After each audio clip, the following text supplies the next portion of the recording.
Satu regu prajurit TNI terpaksa menghentikan rencana patroli ke salah satu kampung di pedalaman Papua, karena para prajurit dibuat panik dengan hilangnya salah satu personel akibat terbawa arus sungai yang sangat deras.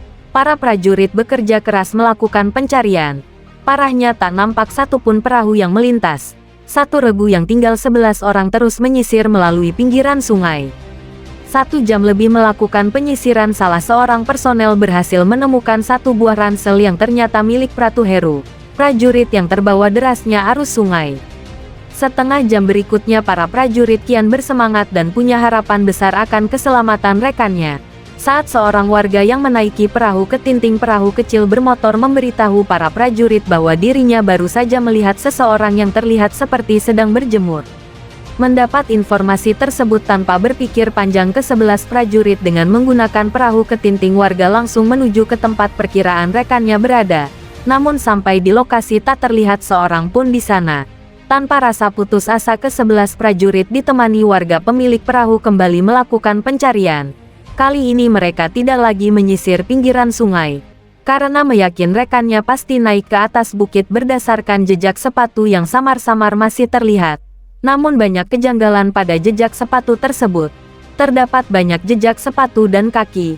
Saat tengah fokus mengamati bekas jejak kaki dan sepatu, tiba-tiba saja terdengar beberapa kali bunyi letupan senjata api. Arah suara tembakan sangat dekat dari para prajurit. Diperkirakan hanya sekitar 100 meteran. Hal ini diketahui dari pantauan teropong salah seorang prajurit. Dari hasil pantauan terlihat 6 pria, 3 diantaranya bersenjata api laras panjang mengarahkan moncong senjatanya ke bawah ke arah pinggiran sungai sana. Setelah teropong diarahkan ke pinggir sungai, di sana nampak seseorang yang tengah berlindung di balik batu. Terlihat juga membalas tembakan ke arah 6 pria yang merupakan gerombolan KKB. Setelah lensa teropong diperbesar, ternyata di sana Pratu Heru tampak seorang diri melakukan perlawanan. Pratu Heru ternyata masih berada di pinggiran sungai kurang lebih 300 meter dari posisi semula.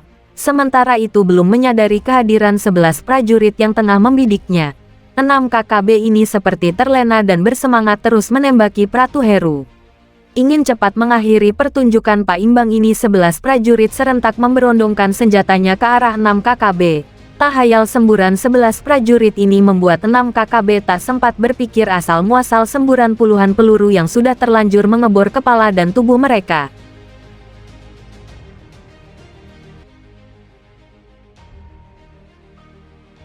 KKB Papua kerap kali menebar teror, baik kepada warga sipil maupun aparat TNI Polri. Terbaru, KKB Papua di Kabupaten Duga melakukan penembakan brutal kepada 12 warga sipil. Dilansir dari Kompas.com, dari 12 warga sipil itu, 11 diantaranya meninggal dunia. Direktur Eksekutif Amnesty International Indonesia Usman Hamid meminta siklus kekerasan di Papua dihentikan, usai peristiwa pembunuhan terhadap 11 warga sipil di Kabupaten Duga. Sudah saatnya negara menghentikan siklus kekerasan di Papua, kata Usman dalam keterangan pers. Saat ini telah terjadi krisis hak asasi manusia di Papua di mana hampir setiap hari terjadi kekerasan dengan korban dan pelaku dari berbagai kelompok, lanjut Usman. Sementara itu, dilansir dari tribunpalu.com, insiden baku tembak antara KKB Papua dan TNI Polri menjadi sorotan. Hari itu, cuaca agak berkabut. Pos keamanan yang ditempati TNI Polri juga masih dibaluti kabut tipis. Rasa dingin seakan menembus sampai ke sumsum tulang. Apalagi cahaya sang surya belum juga muncul di ufuk timur. Dalam situasi yang masih pagi, tiba-tiba terdengar 4 kali tembakan dari bagian depan pos keamanan. Bunyi tembakan itu tampaknya berasal dari radius sekitar 150 meter dari markas mini TNI Polri tersebut. Tanpa rasa ragu, prajurit TNI Polri yang berjaga di pos keamanan langsung mengambil senjata. Apalagi bisa dipastikan kalau tembakan itu berasal dari KKB Papua. Detik-detik berikutnya adalah senjata api yang sudah di tangan, langsung dibidikkan ke arah sumber datangnya suara. Dibantu dengan teropong yang dimiliki TNI Polri, proses pengintaian pun mulai dilakukan. Awalnya agak sulit menemukan posisi para oknum yang menembak tersebut, sebab di bagian depan pos keamanan terbentang hutan yang cukup lebat. Terlihat pula sebuah bekas bangunan yang beberapa waktu sebelumnya sempat diobok-obok oleh prajurit TNI Polri.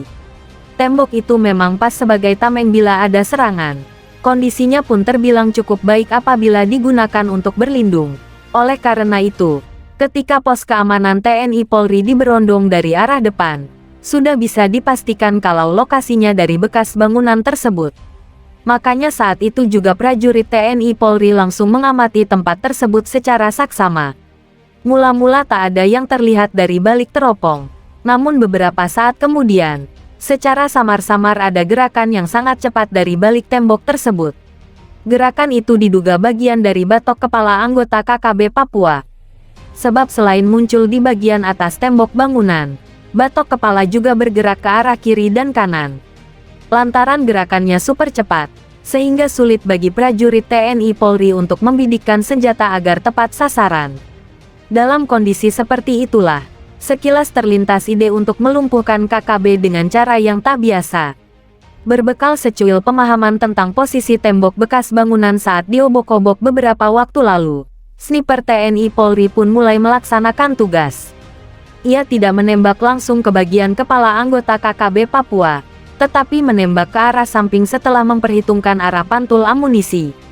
Oleh karena itu, meski posisi pos keamanan berhadapan langsung dengan bekas bangunan tembok tersebut, tetapi untuk melumpuhkan lawan, sang sniper mencobanya dengan menembak ke arah samping. Kendati sempat ragu dengan cara tersebut, namun dari kalkulasi yang sudah dibuat, cara itu akan lebih efektif. Pasalnya, lawan bukan tertembak dari bagian atas bekas tembok, tetapi dari arah samping, hal mana tak pernah disangka oleh anggota KKB. Setelah merasa yakin dengan cara tersebut, sang sniper pun mulai mengutak-atik senjata yang dipunyainya. Ia memasukkan amunisi ke magasin kemudian mengarahkan moncong senjata ke posisi di mana anggota KKB Papua bersembunyi. Kala itu, jantungnya berdebar sedikit lebih cepat. Pasalnya, tembakan yang akan dilakukan bukannya langsung mengenai tubuh anggota KKB seperti yang lazim dilakukan selama ini. Tapi tembakan itu dilakukan secara spekulatif.